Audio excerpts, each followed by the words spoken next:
Welcome, everyone. Thank you so much for joining me today. I'm Debra Eckerling, creator of the DEB Method for Goal Setting Simplified. I'm also the author of Your Goal Guide and 52 Secrets for Goal Setting and Goal Getting. You can't reach your goals on your own. You need your people.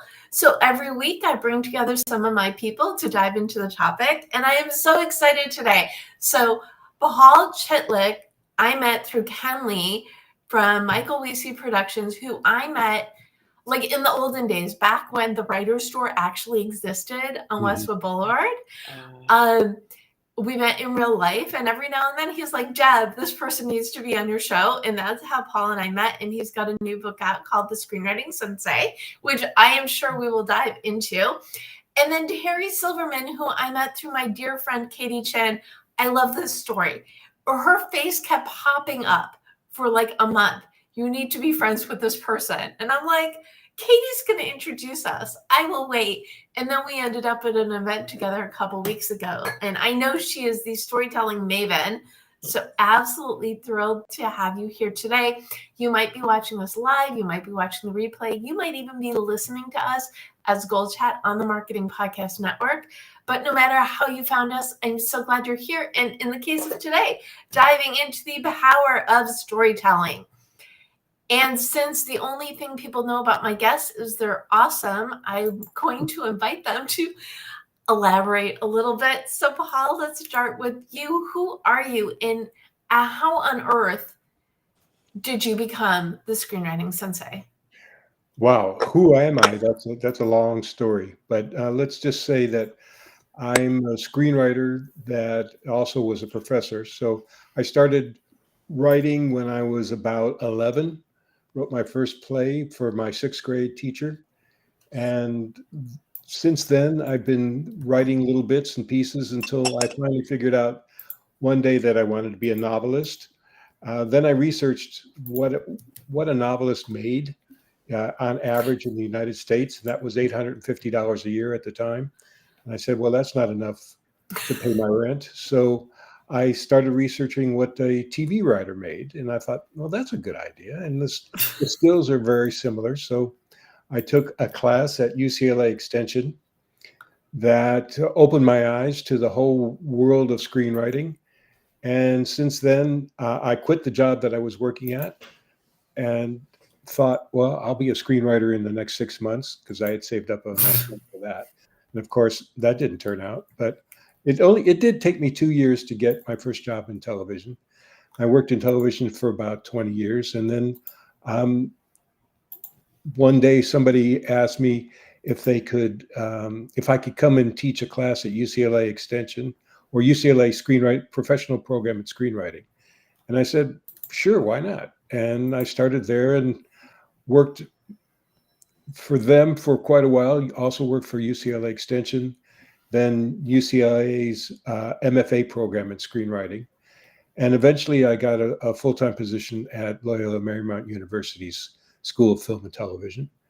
And since then, I've continued writing. I have, I don't know, hundreds of television credits, but I also have worked with over 3,000 students and developing their scripts and written 2 books on screenwriting. One was called Rewrite, and the current one is called The Screenwriting Sensei. So there I am. Awesome. And you don't live in LA anymore, though, do you? No, I moved to Chapel Hill 4 years ago. I retired from teaching full time, and we decided that we wanted to move someplace outside of LA for a different kind of a life. And we explored some places on the East Coast, but then my daughter moved to Durham, North Carolina, and got married. And we thought, well, it might be good to be close to her. And eventually, as a matter of fact, the same month that we moved to Chapel Hill, my daughter gave birth to our grandson. So I have a 4-year-old grandson, and very happy to have that. Nice. Good planning on your part. Mm-hmm. Terrie, welcome. So glad you could join us today. Thank you. Who are you other than awesome? So the 2 most important things to know about me is that I love story, and the first thing that I ever wanted to do was to jump into stories when I saw Mary Poppins and that scene where Mary takes Bert and the children's hands, and they jump into the chalk drawing. And I thought, that's it. And I revere writers. And whenever I had to write in school, I would get paralyzed and suicidal and want to eat so many, and then I would want to eat so many donuts I thought I would die because I couldn't get what was in my head onto paper. And I would get blocked, and I felt stupid and ashamed. And I would have a blank paper filled with just all the ideas that I crossed out. And then I was in a theater company with a brilliant playwriting teacher, Dennis Klontz, who took me under his wing. He became my Annie Sullivan at the water pump in that moment when Annie spells water while Helen is filling the water pump, and opened up a whole world for me and allowed me to get what was in my head onto paper.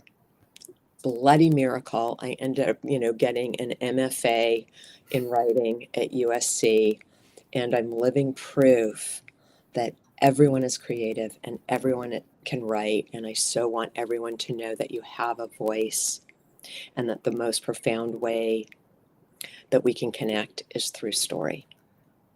And I started teaching completely out of adversity, which is always how big life changes have happened for me. I was managing a coffee house. I got carpal tunnel in both my hands. I had no idea how I was going to support myself.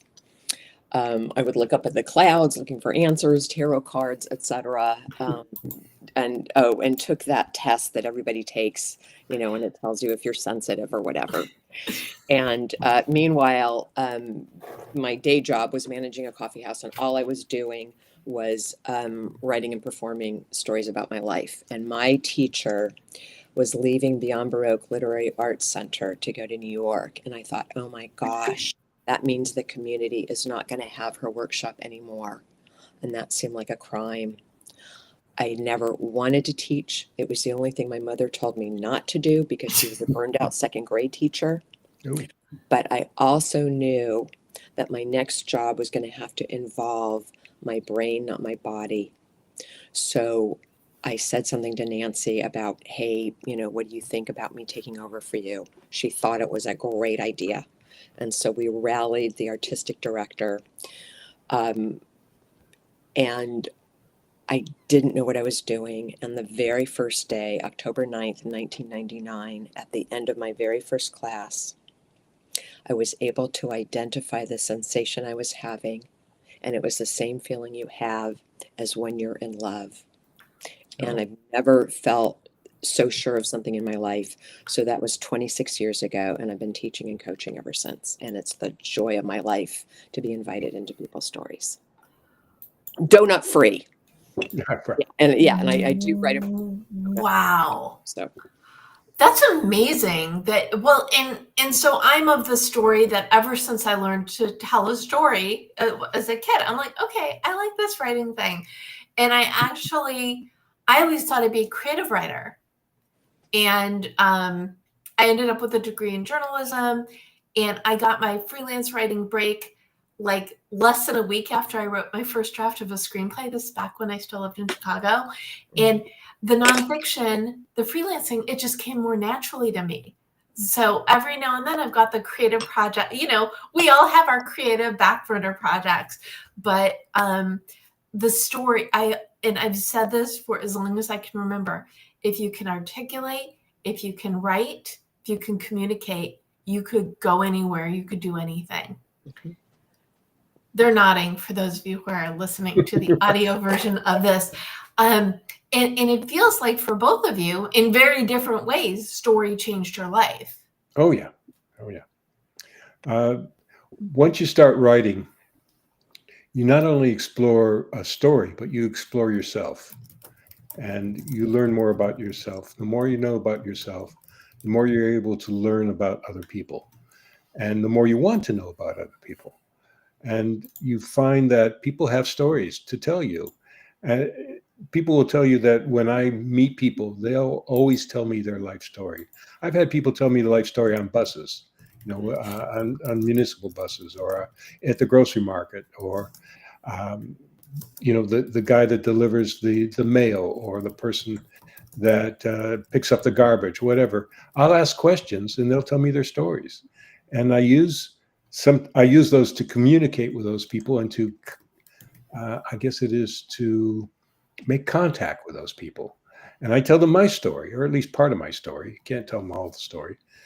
And then I sometimes even use bits and pieces of those stories in the stories that I tell.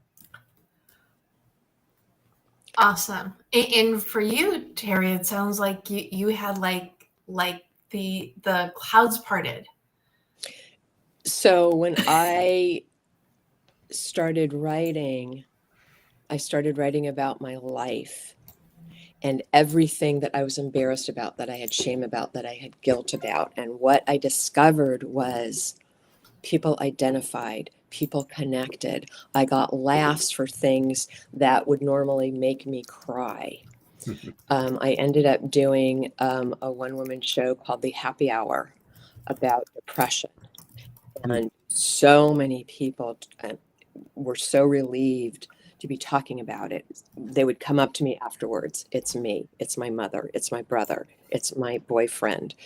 It's the most profound way for us to understand ourselves, each other, and the world, and not feel alone. I'm an only child. So story has really been my religion. And people are fascinating. And once we hear each other's stories, we'll never be strangers again. They are fascinating.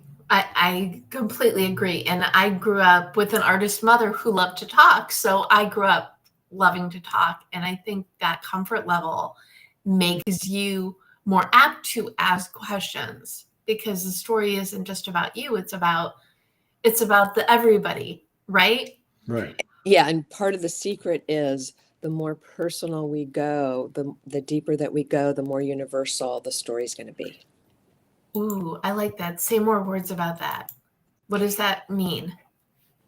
Going really personal, going really deep, those places where you feel like it's the core of your heart, of your emotion. It brings a strong reaction. It may bring tears. That's a great indication that you're writing deep enough. And certainly it's not about exposing trauma that you're not ready to. But when we go to those deep, honest heart places, that's the way to let everybody else in, those moments of vulnerability. And then the theme becomes universal.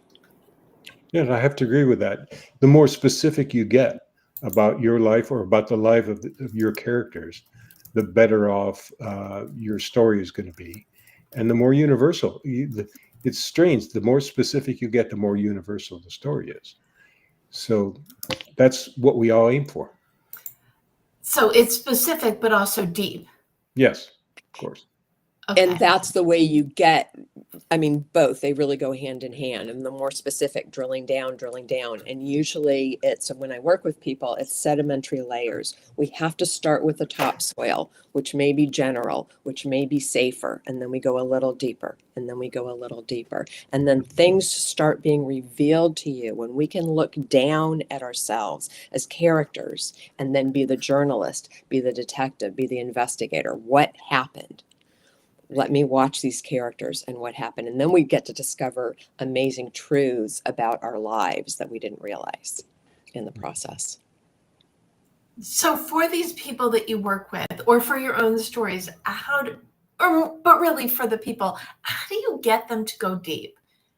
So first of all, making sure that they feel safe and supported. We cannot take any creative leaps or risks unless we feel safe. So that is the absolute. There has to be a trust. You know, it's a really sacred relationship. And then to start asking questions. And I really take my cue off of the writer, the storyer, of what is organically coming up in the pipeline. And that means it's ready to be looked at, to be illuminated, to be investigated. And then I start asking questions and start pulling strings. And then we find out what's the core truth of this. Mm-hmm. I love that.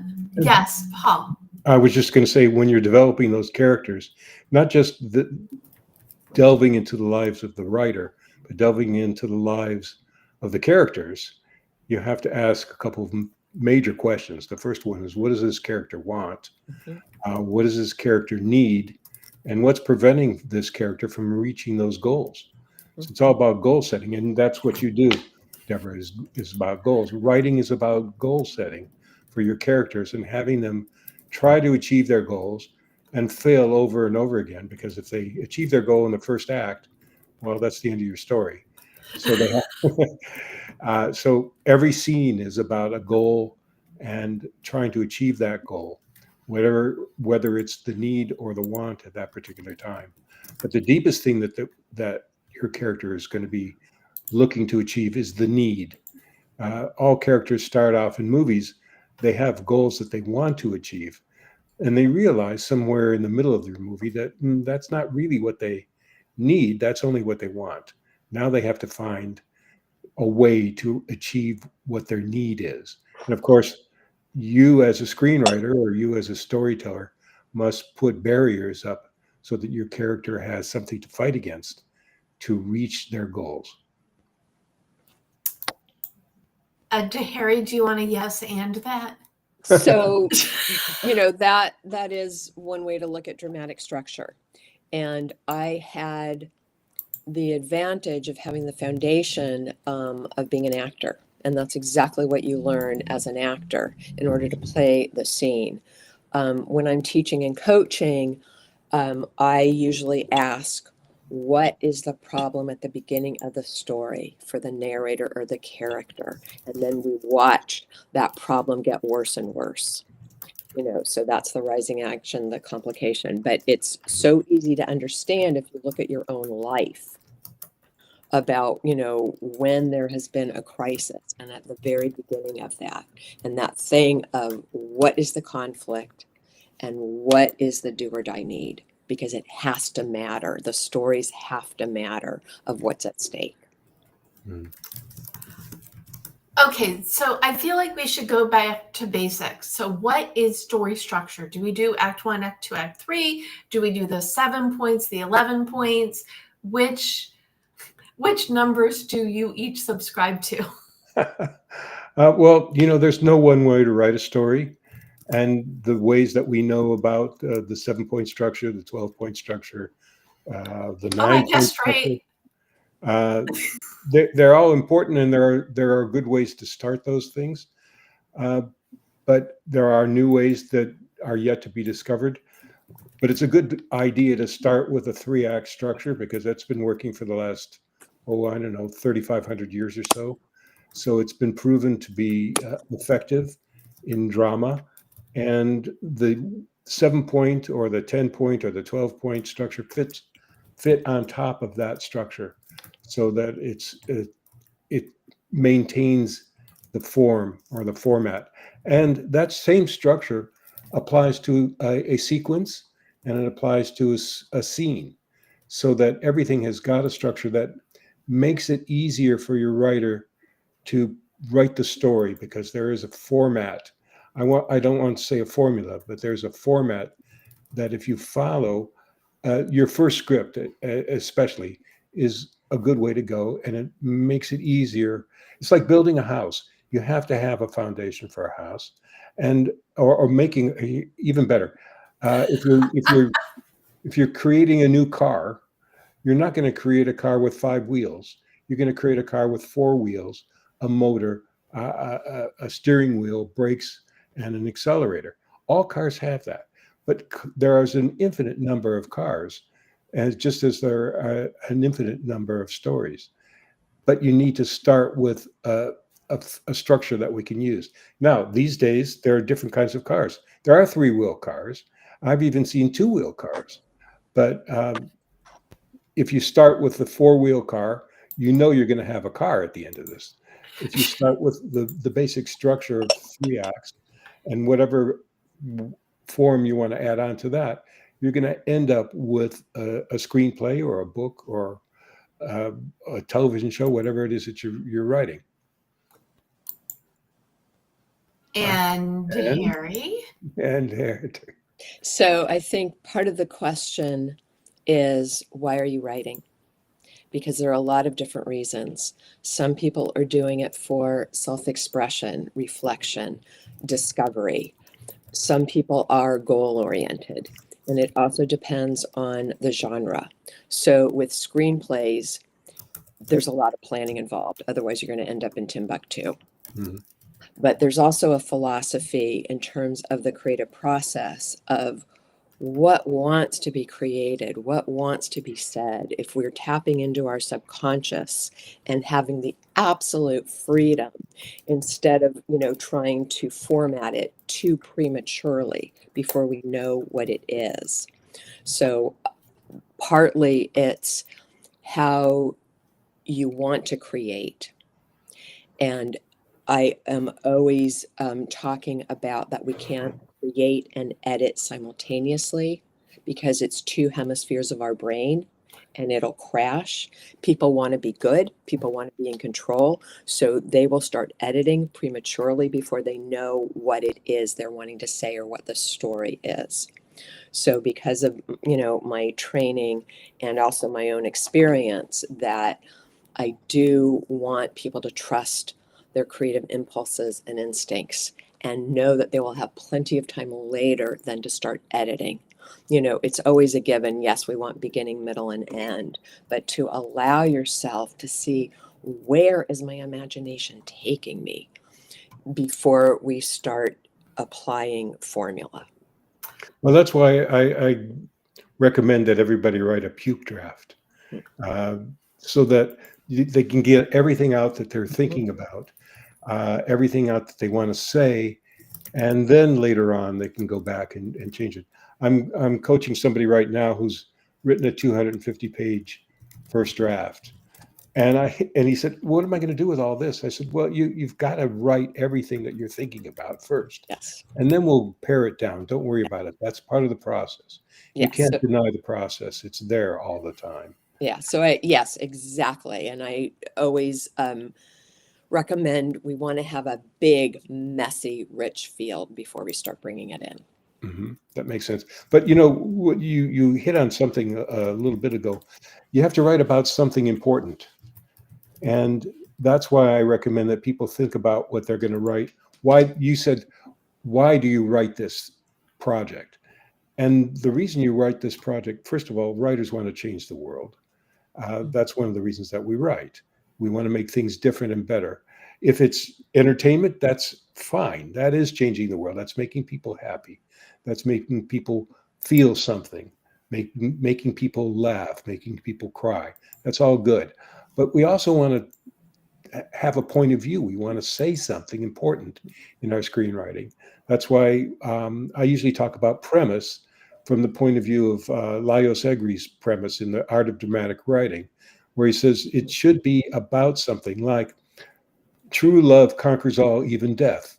That would be what Romeo and Juliet is about. That's what the Titanic was about.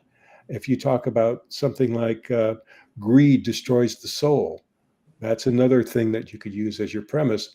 If you're writing about that, then when you're stuck somewhere in the middle of your writing and you're not sure what to do in the next scene, if you think about what I'm trying to say in my work, and you remember that it's greed destroys the soul, well, okay, this scene will help prove that premise. And that's one of the things that's really important as a writer, is to have something to say, not just puke on a piece of paper.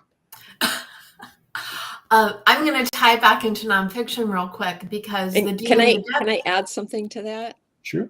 Yeah, and I completely concur with all of that. And also the book that you quoted, that was one of the first books that I got.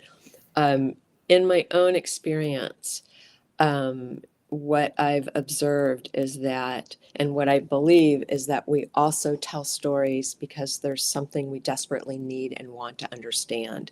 And then in that grappling with it, it propels the writing of what we want to illuminate. So I think it complements what you just said, Paul. No, I totally agree that a lot of times I'm writing something that I want to understand more about. For example, gender. is something that I want to understand more about.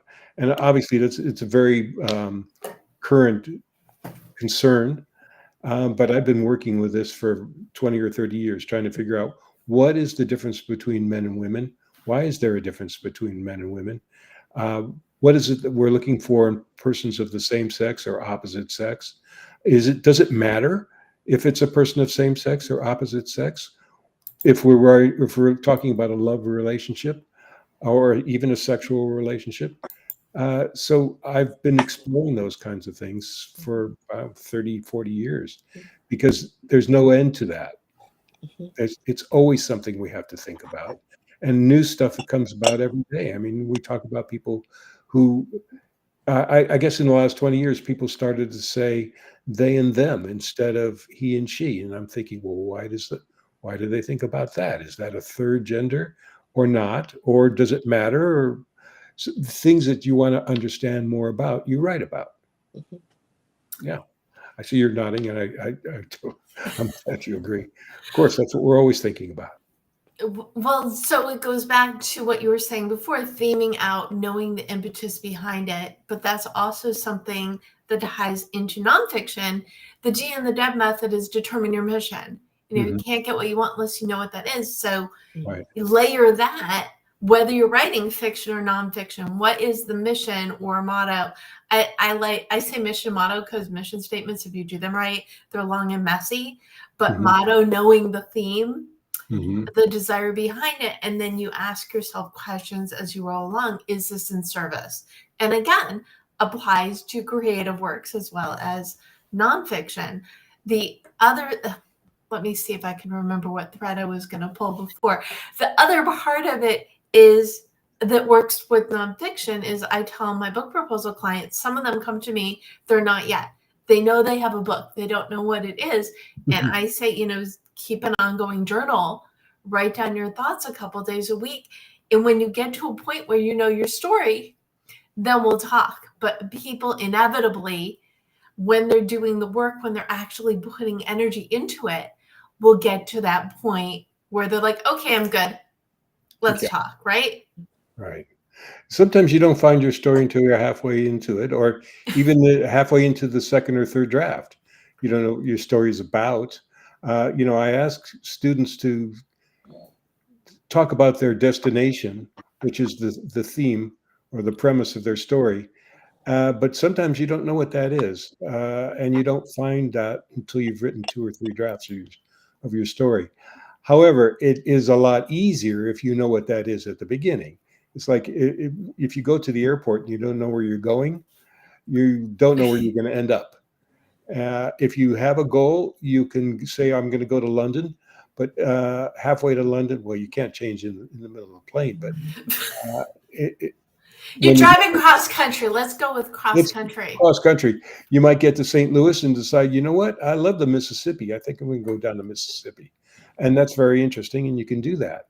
But it's easier if you know what your goal is at the beginning. But you can find your goal in the journey. And a lot of times we do that. We can't, sometimes I've even written stories about people who I thought was the central character of the movie, and I discovered halfway into the movie that no, they're not the central character, it's somebody else. So you make discoveries as you write, but if you have a plan, it makes it easier to make the discoveries because it gives you the comfort of following a progression. And then you should also have the freedom to go outside of that. I like to say to people that I shine a light on the road, on the path to a script, but there are many other paths that you can follow. And I shine a light on this one, and I encourage people to discover their own path. So it's the whole conversation of planners versus pantsers, people who plan, people who write by the seat of their pants. But the best case scenario, I think, is to be a pantser who plans. Exactly. Uh, if you try to build a house without a plan, you're going to end up with nothing. But if you have a plan, you can deviate from that plan once you discover certain things in the building. So it's always a good idea to plan, but not to be rigid about the plan, to be able to go outside of the plan when you want to or when you can. or when you discover something about yourself, or when you discover something about your character. And that's a very interesting thing. You discover the voice of your character as you go along in your writing. And that's one of the things about rewriting. You have to go back over the script to stabilize their voice, because you discover as you're writing, the deeper you get into the character, the more you understand how they talk. So then you have to go back to the beginning and adjust the dialogue that you started with. Do you find that, Terrie? So what I wanted to add is I always come from the lens of the creative process, and that our subconscious is way ahead of us. And so your subconscious may know exactly what the story is, but it may take, the first draft, the second draft, or the third draft for it to move from the subconscious to the conscious. Nothing is ever wasted, even if you throw the whole thing out, because it's made room for it. And that's just kind of the magic and the beauty of the creative process. Okay. Do you have a plane in your background? I do. I'm sorry. I'm pretty close to the Burbank Airport. It's, But it sounded really musical. It sounded very It did, but we missed part of what you just said. So I was going to say, I was surprised that it interfered with your voice. So I'll say it again. Yes, is please. that what I believe is, and I use the lens of looking at the creative process, and that our subconscious is always way ahead of us, and that it may know exactly what the story is, but we need to write and write and write, and maybe through the first draft, the second draft, or the third draft, until it moves from the subconscious into the conscious, and to allow that. And either you may throw everything out, but it's made room for that, or it will lead you to that. So it's really allowing and trusting the magic of what our brains and imaginations do. I think I mentioned this to you when we met up at that event a couple weeks ago, that I had a memoir client that at the end, he didn't want to publish his book, but he needed to get he said that did more for him than years of therapy. Mm-hmm. Wow.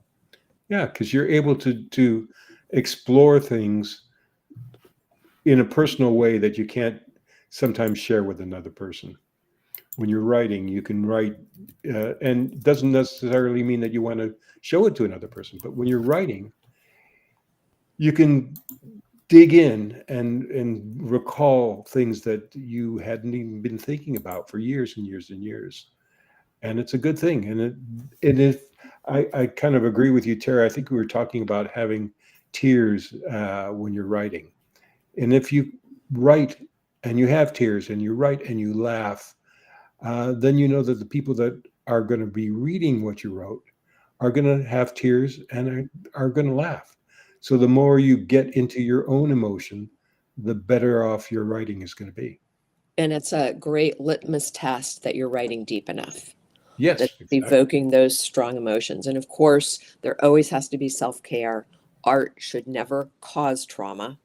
So you check in with yourself. Is this too much? Do I need to put it in a drawer? Is it too raw, etc.? Or, and I've had so many students and clients write about trauma, and some of them just were so determined. And so they found their way to be sustainable. So it might be, I'm going to write 3 minutes of the hard stuff, then I'm going to go take a walk, then I'm going to go take a break, because only you know what's too much. And, with your client, Deborah, it was cathartic. He got what he needed by telling that story and investigating it and probably releasing it.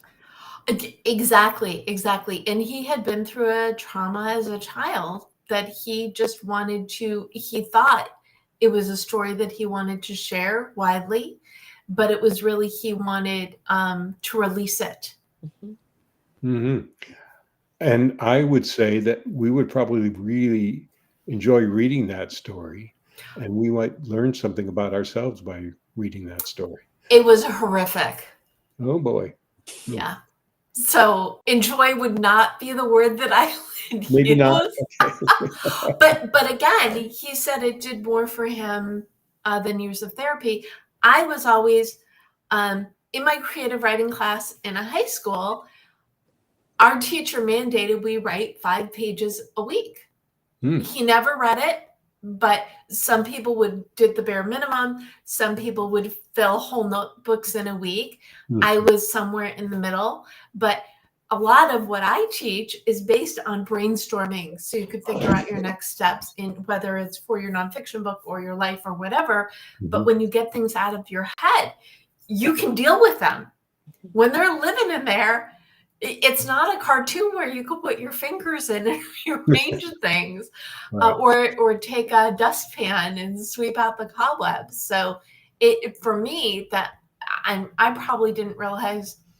I mean, the impact, whether or not you know the impact. But when I was writing your goal guide, there's so much journaling and brainstorming and brain dumping in there, and it really comes from this practice that I learned about in high school.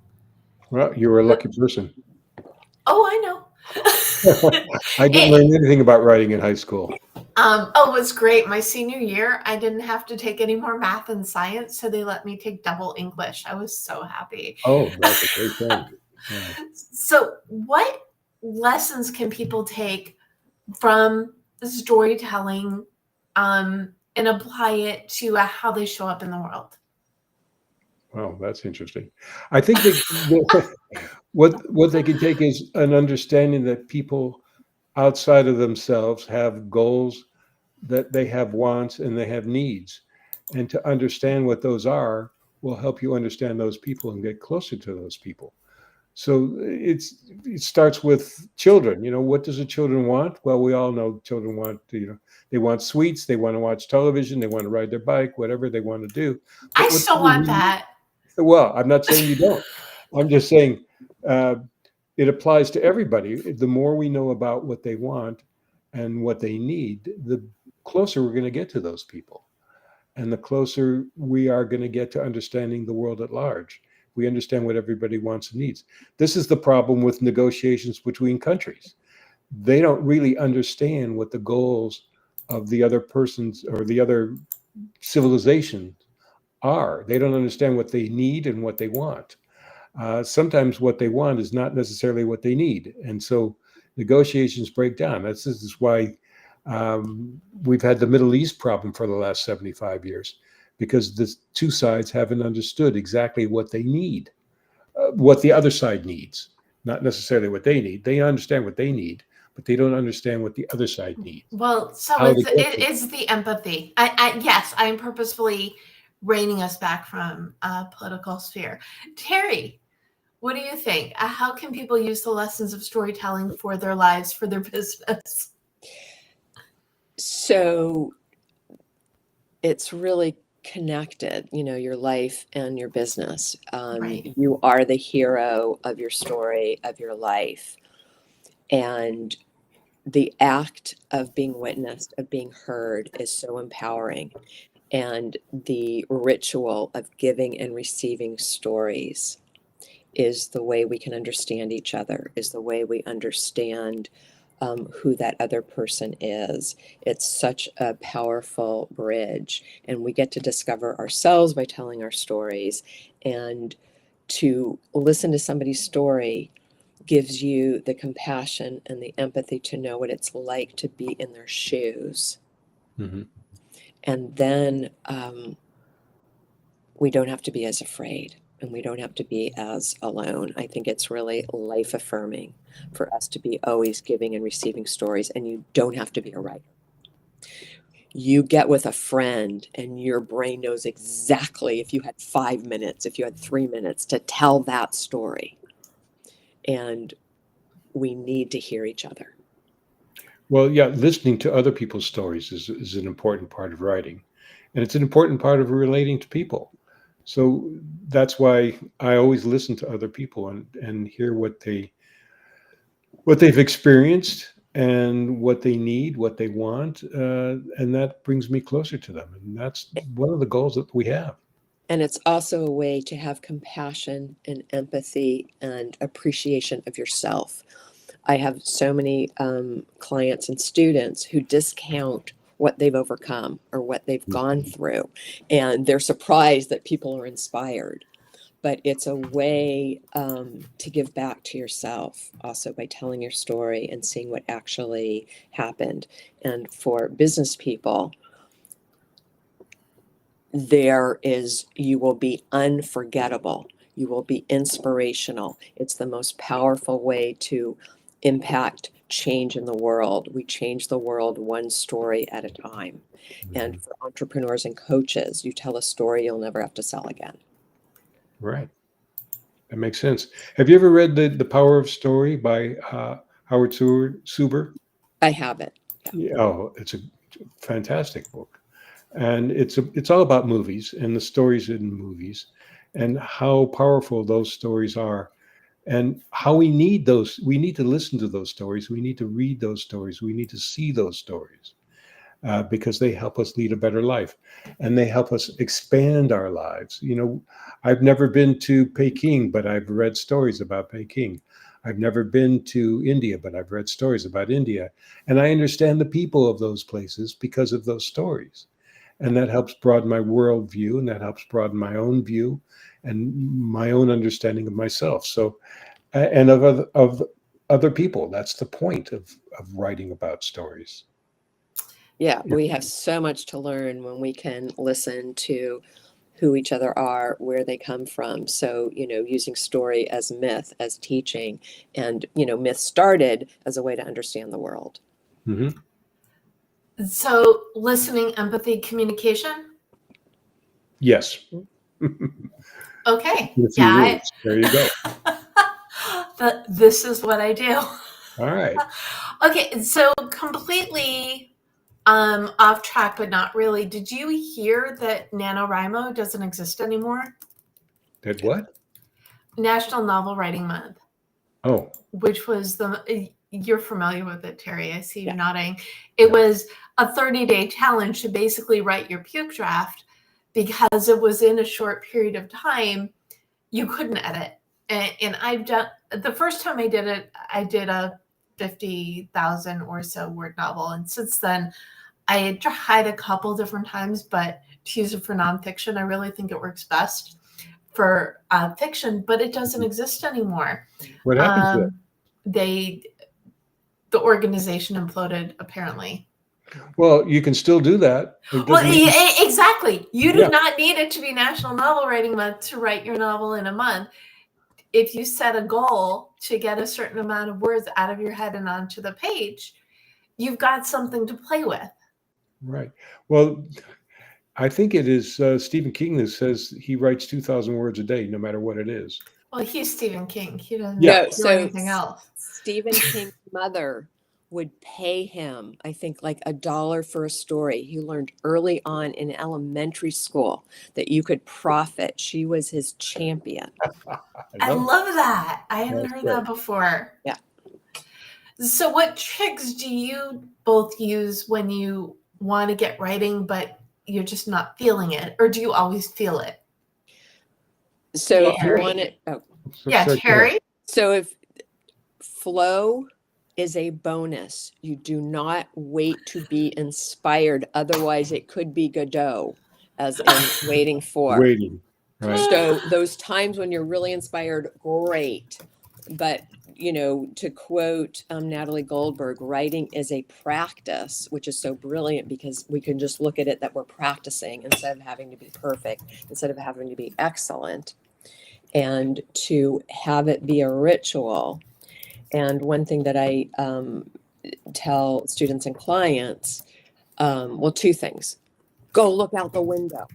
Mm-hmm. That's all it takes. You just start describing what you see, and what needs to come out will. The other prompt that I give is, what do I think? What do I remember? What do I feel? And just allow yourself to just see what wants to be said or expressed and let it be a rant, and don't try to write well. Right. That's a good way to start. I started my career as a writer, as a journalist, and I had a daily deadline. It was 4:00 every day, and it wasn't 4:01.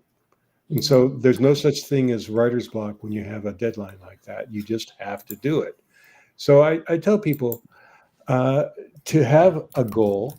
It doesn't mean that you always achieve that goal, but at least to have that goal and to sit down and have a place where you can write in peace, and you know you're going to be in peace that place. It could be you could be at peace in a Starbucks if that's your writing style. You can be in peace in a library if that's your writing style, or in a park, whatever it is. But set aside a place and a time, a certain number of days a week, and I choose 5 days a week when I'm writing, to do that, and for a certain amount of time, for at least an hour, maybe 2 hours, maybe 3, or whatever it is that you set your goal as, to do it for that particular time. And if you've got nothing to write, just write, I've got nothing to write, I've got nothing to write, I've got nothing to write. And suddenly words will come into your head and you will have things to write. Because if you practice it, it's like riding a bicycle. You have to ride it, and you get on it, and you're riding and you're going someplace. Even if you don't know where you're going, doesn't matter. When you're writing, you should be just doing that, writing words. And that's why having a goal of 1,000 words, or having a goal of 500 words, or having a goal of 50 words, whatever your goal is, set that goal and write crap. If you have to write crap, it's fine. Eventually, it's going to turn into something. That's the editing process, is like Terrie was saying. You can puke it out there, and later on, you can fix it. And that's what rewriting is all about. That's why they say rewriting is writing. Writing is rewriting. Writing is rewriting. I went to a conference once at the WGA, and most of the writers there said, before my script reached the stage, it went through 25 rewrites. Is That that was all? the average, 25 rewrites. Now, not all of them are big rewrites. Some of them are just changing the gender of a character. Some are just taking a character out and figuring out how to make the story work without that one character, or adding a character because an actor said, look, or no, a producer said, we need to put this actor in that to sell the film. So you add that character in. There's a lot of reasons why you go through 25 rewrites to get to the stage, but you have to be prepared to do that. And that is the process. You can't deny the process, as we both said. I have a question for Terrie, because you were saying good things and I want to make sure I got it right. So one trick is to look out the window and write what you see. And the other is to think, what do I think? What do I see? How do I feel? What do I think? What do I feel? What do I remember? If you need a prompt, because whatever needs to be said is going to come out, and to not judge it. And part of the secret to writing is not getting up. And, akin to what Paul just said, even if it's, I do not want to write, this is crap, I want to have chocolate right now. Whatever the thoughts are, you keep writing it and writing it, whatever it is. This is so uncomfortable. Why did I say that I wanted to do this? And at a certain point, it'll shift. Mm-hmm. And an idea will come through. So just not getting up, not leaving from it. The other thing is, all creativity counts. And so if you have 5 minutes, great. And you can go take your phone, hit the microphone icon so that it starts transcribing, go take a walk and talk into it. Mm-hmm. And then you have something that's there, that's urgent, that's active. And then later you can start shaping it. So it's really allowing yourself to not be silent. And then to think of what's going to be supportive and sustainable. Do you need to read it to somebody? Do you need to be in a writing group so you get encouragement and support? What allows you to keep going, and so that you don't get stuck with the critic? Because half of what I do is helping people release the critic and start really trusting their impulses. Mm-hmm. That all makes sense, and that's really true. There's another thing that happens when you end up facing a wall. You stop writing. Let's say you're writing in the morning, and this is what I used to do. I would write 2 or 3 hours in the morning. Then I would find myself against a wall, a problem I couldn't solve. I would get on my bicycle. I would ride up the hill. I lived in Burbank, so there were hills behind where I lived. And there was a certain point when the oxygen, or the lack of, hit my brain, that the solution to whatever problem I had would come to me. So I recommend exercise as a writing aid. Yes. And if you're not knowing what you're writing that day, so do some exercise. Yeah. Get So the blood going. exactly. So they've done studies because the way our brain problem solves is when it's relaxed and often when there's movement. Mhm. So, yeah, taking a walk, how many brilliant ideas have happened in the shower? So, Exactly. when you're at that place of gritting it, that's the time to, go take a walk, go do something fun, get up, dance, and trust again that your subconscious is simmering and going Mhm. to find it when you get relaxed. Exactly. Totally agree. I like cooking because you cannot have any devices on you. It's just you and what you're chopping or what you're preparing. And you're doing something physical. Yes, exactly. And creative. The other thing, well, the couple other things, and then we're going to dive into goals, to gift to the people who are tuning in is I like the word count as a goal, but I also like what Terrie said about even if you have 5 minutes, it's 5 minutes more Mhm. than what you would have done. So just sneak it on in.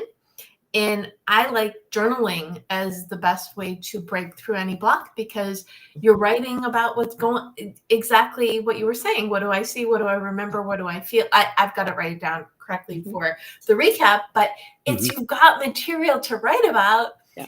So it's a great way to hone your writing muscles and at the same time work things out. So Makes sense. there you go. Oh my goodness, I knew it was going to be a great conversation, and I love it when I'm right. What goals do you both wish to gift to the audience? So what is something that they could do today, tomorrow, immediately to get in touch with their inner storyteller? Terrie, do you want to go first? I need a minute to think about that. If you want to go to Paul. Paul, want to go first? That's Terrie, funny. want to I go was just going second? to say, I need a minute to think about that.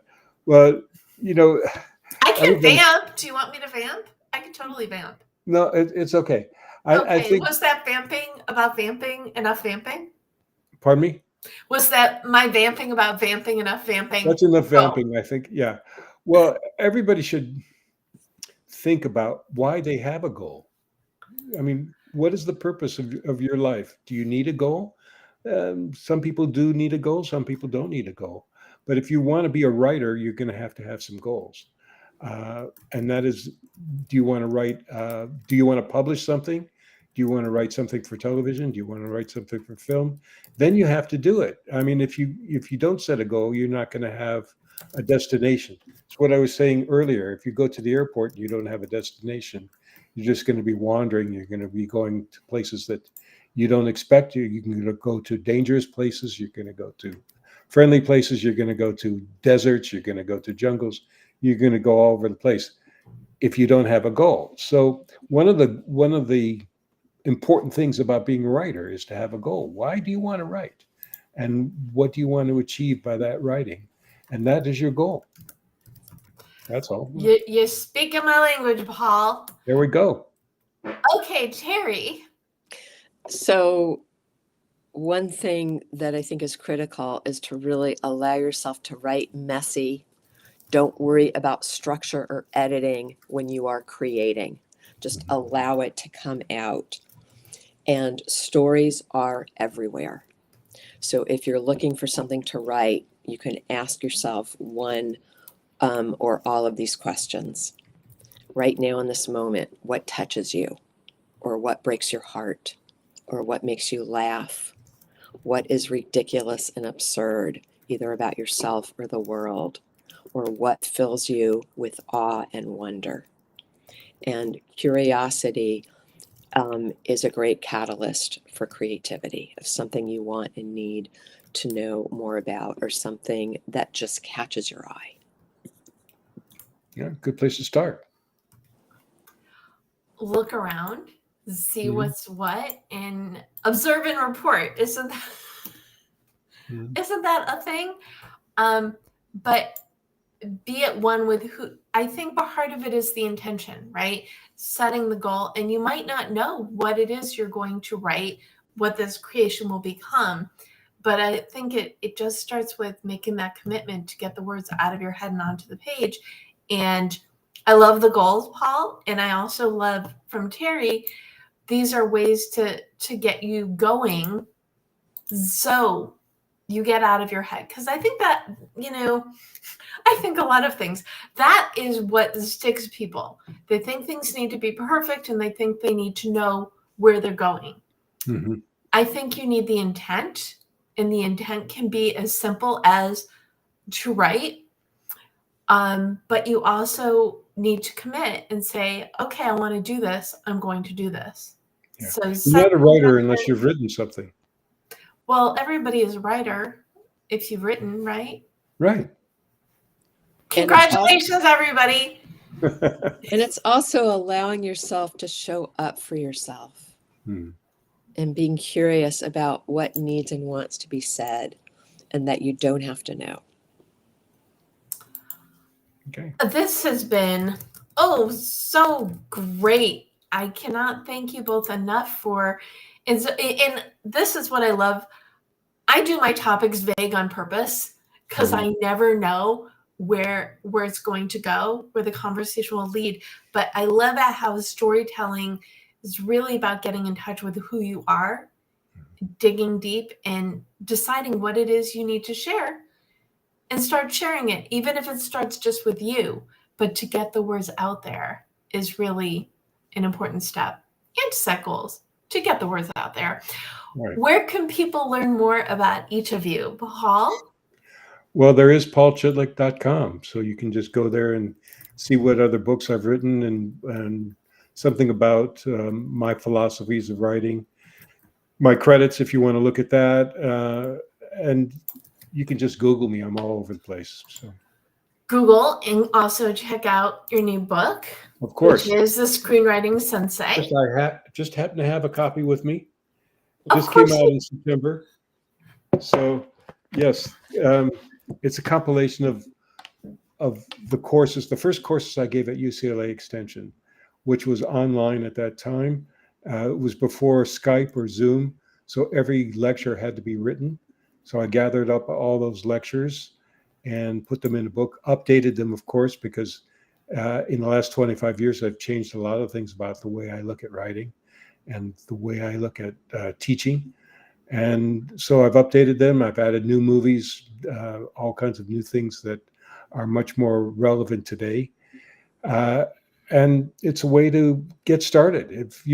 If you're a high school student that wants to write and your high school English teacher has no idea how to start writing a movie, this is the book for you. If you're a college student and the people that you're talking to, maybe you're going to MIT and they don't have a screenwriting class at MIT, well, here's a book for you. Maybe you're a teacher at a high school or a community college or someplace like that, whose students want to learn how to write a screenplay, but you have no idea how to do that. This is a step-by-step process on how to write a screenplay. So it's a way to start. Awesome. And Terrie, where can people learn more about you? I am on Facebook and Instagram with my name, Terrie Silverman, Terrie. Oh, yeah, so you have that there. My website is creativerites.com. I am all about wanting you to uncover your story gold. And I also am the host of one of the longest running storytelling shows, Gorgeous Stories. You can look it up on Eventbrite. I would love for you to attend. It's on Zoom. The next storytelling shows will be November 22nd and 23rd. It's the culmination of my Uncover Your Story Gold workshops. And if anybody feels stuck, reach out to me, because I want you to know that you do have a voice and that your life has amazing stories in it. They do. And embracing your voice is, I think, the first step anyone and everyone needs to move forward in a lot of cases. They need it. The first thing I tell any of my my book proposal clients is I say, congratulations, you are the king or queen of the subject of this domain. But I think it's also really important to remember that it is also true of your life. It's not just, I'm saying this goofily. Let me try again. When you're writing nonfiction, whatever your expertise is, you are the king or queen of that. When you're writing your story, you are the main character in your own life. Mhm. So you need to embrace it and enjoy it, because when you're putting your words out there, that's, the first step in truly owning who you are and what you have to share with the world. And Oh, it's good. so I and got it's that, so right?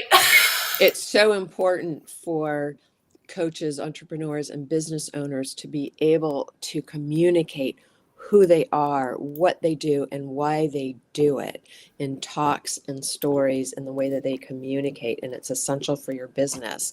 And it's also a way then for people to fall in love with you. Hmm. Because if they love you, they'll be loyal to you forever. But it opens up, so you're not a product, you're not a business, you're this person You're a person, of course. that you get, and we get to inspire and teach each other. So it's really essential for business owners to have their stories, to have their talks. I love that. Thank you. Right. And I am at the Deb Method everywhere. And if you go to thedebmethod.com/blog, you can get the recap and watch the replay to this and all the previous goal chats. If you need a little extra inspiration for your goals, you can grab a copy of your goal guide and or 52 secrets for goal setting and goal getting at your favorite place to buy books. I am live every Monday at 4 p.m. Pacific. And you can also subscribe to GoalChat, which is on the Marketing Podcast Network. I love that my lifestyle show is on a marketing podcast network because, as Terrie said, it all kind of rolls together. But you can subscribe to GoalChat and or Book Proposal Podcast on your favorite platform. And you can learn more about me. I have a brand new shiny website, thebookproposalexpert.com. So I had to new shiny as in less than a week old. So Great. all about leaning into helping people own their expertise and get the book they need to write out into the world. I am so thrilled. I love because this panel took a couple twists and turns. It came out, as does everything, absolutely perfectly. Thank you, Bahal and Terrie. Bahal, what final words of wisdom do you want to leave people with tonight? What is your final thought? My final thought is writers write. If you want to be a writer, just write. Doesn't matter what you write, just write. If you want to be a writer, right? And this is the other thing, though. We're all writers. I mean, whether we're a writer, consultant, entrepreneur, anything in life, in business, when you can articulate, you can find all the paths open for success. So, right. Terrie, final thought to you. Two things. Fear and courage are intrinsic parts of the creative process, and to allow both of them. And everyone is a born storyteller. So don't worry about whether you do or don't label yourself as a writer. Don't deprive yourself and the world of your stories. Yeah. So great. And I also just so want to thank you, Debra. Your energy, your passion, your eloquence, your energy is just so infectious. And I'm just so impressed with your generosity and wisdom and knowledge. What she said. Thank you. Thank you both so much for this. It truly was this show, that is my blessing. I get to bring people together and we get to share things that inspire. And I'm so thrilled that came through. Thank you, Terrie. Thank you, Bahal. Thank you all for tuning in. Again, I'm live every Monday at 4 p.m. Pacific. Embrace your stories. Get them out of you. Share them. You tune in because clearly you want to. And we're right behind you. We know you can do it.